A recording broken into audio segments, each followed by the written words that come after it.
Hello everyone, welcome to our graduate student series. Today I'm with a student from Indonesia.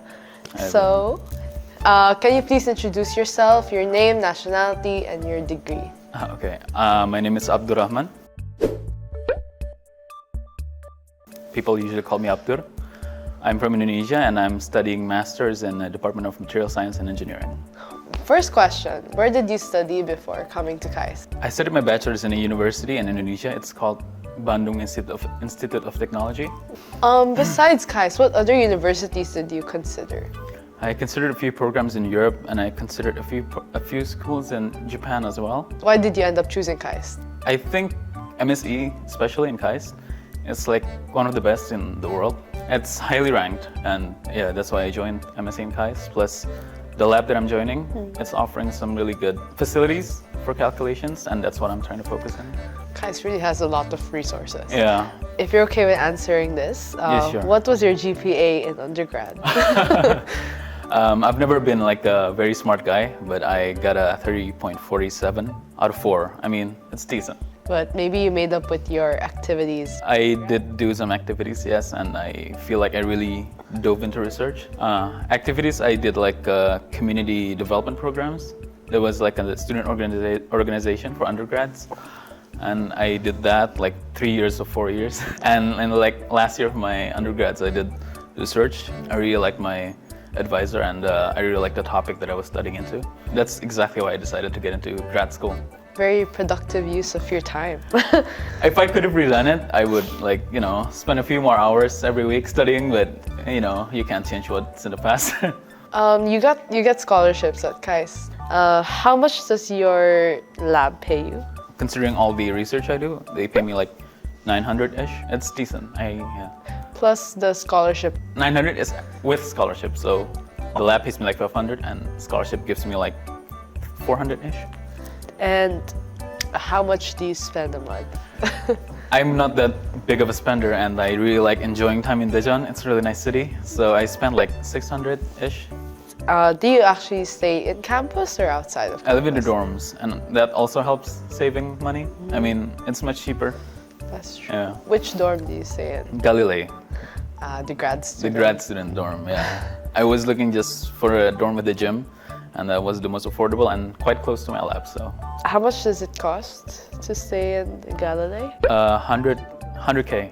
Oh, just 101K? Yeah. Wow. Yeah, very affordable. Compared to living outside, KAIST dorms are really, really cheap. Really warm too.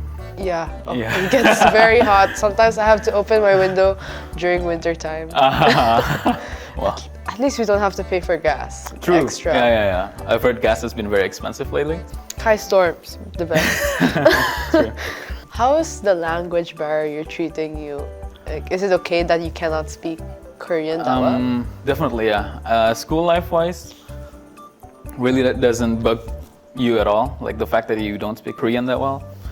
But I feel like if you really want to experience, like you want to go outside, make your life easier, it really helps if you can learn a bit of Korean.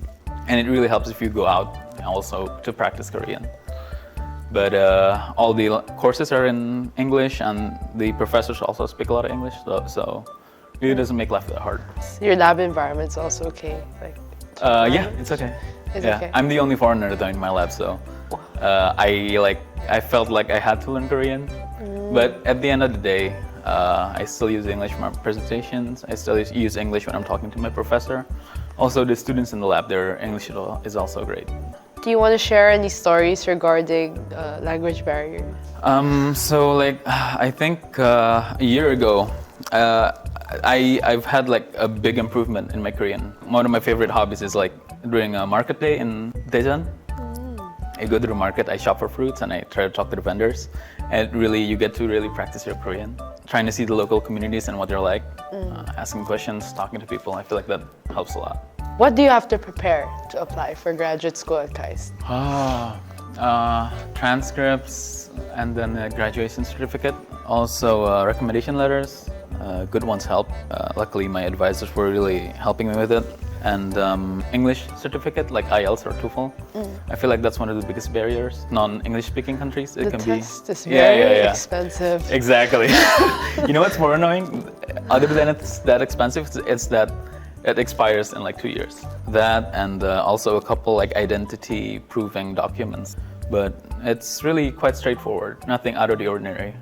Please shortly introduce the on-site visa center and the various visa options. Before there was a visa center, it would be really difficult to get your D2. I mean, you kind of have to get a taxi and you go there and you're missing some of your documents, you go back, it's a whole thing. But the fact that there's a visa center in KAIST, it really helps. And I think it's very rare, if not the only one, that a school in Korea has a visa center. I think KAIST is the only one with a visa center. What's your visa? What's your current visa, and what are the other visa options you know? It's a D2, and I think that's the only one I can get because I'm only studying masters here. But if you graduate from bachelor's here, I feel like from what I know, you can get a F27S. It's like a special visa, and it's like very convenient from what I've heard.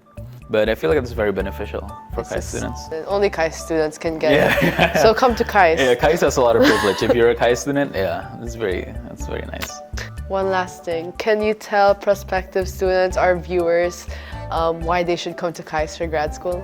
If you guys really want to immerse yourself in research and when you want to go to a place that's funding you to study and a place that has a lot of like facilities for you to do research, then I think KAIST is a really good place for you to go.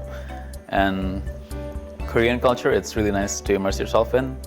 It can be hard in the beginning because you don't know the language, but as you learn it, it gets more fun. So I implore you to come to KAIST to continue your studies. Thank you so much, Abdul, for coming. Thank you guys for watching, and see you again.